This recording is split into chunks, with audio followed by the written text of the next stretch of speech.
Arestado isang lalaki na pinagsusuntok at sinipa pa ang mga pasaherong nakasakay sa jeep sa Muntinlupa City. Ayon po sa LGU, posibleng nanghihingi ng pera ang lalaki pero hindi binigyan, kaya po siya nanakit. Saksi, si Oscar Oida.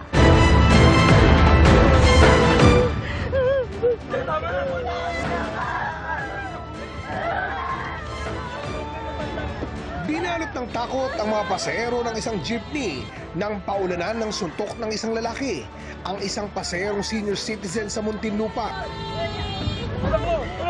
Sinubukan pang pumalag ng senior citizen pero wala rin nagawa sa pagsugod ng lalaking walang damit pang itaas.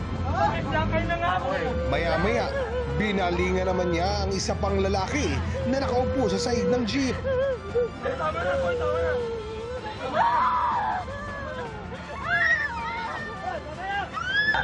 Ilang beses siyang sinipa ng suspect habang walang magawa ang ibang pasahero kundi umiyak at magmakaawang tumigil ang pananakit. Bumaba rin ng jeep ang suspect kalaunan at naaresto ng Muntinlupa Police. Yung area kasi ng pinanggalingan is just within the area ng Substation 3. So immediate yung ating pagresponde doon. Nang hinga namin ng panig ang suspect, Hindi ko po alam. Hindi ko po natatandaan. Hindi mo natatandaan? Nakasakay lang ako sa jeep eh. Tapos? Nakaaway po ako.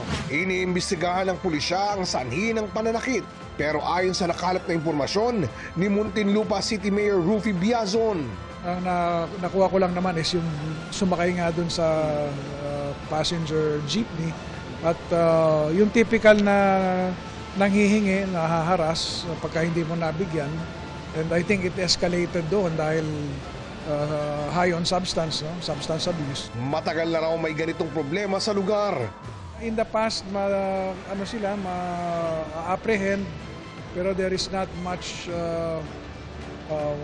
na magamit para ma-contain. Usually nababalik lang din sa community. Kaya community work siguro ay isa namin na papag-igtingin ngayon. Nakakulong na ang suspect na naharap sa reklamong physical injury. Ligtas naman ang mga biktima. Ako si Oscar Oida, ang inyong saksi.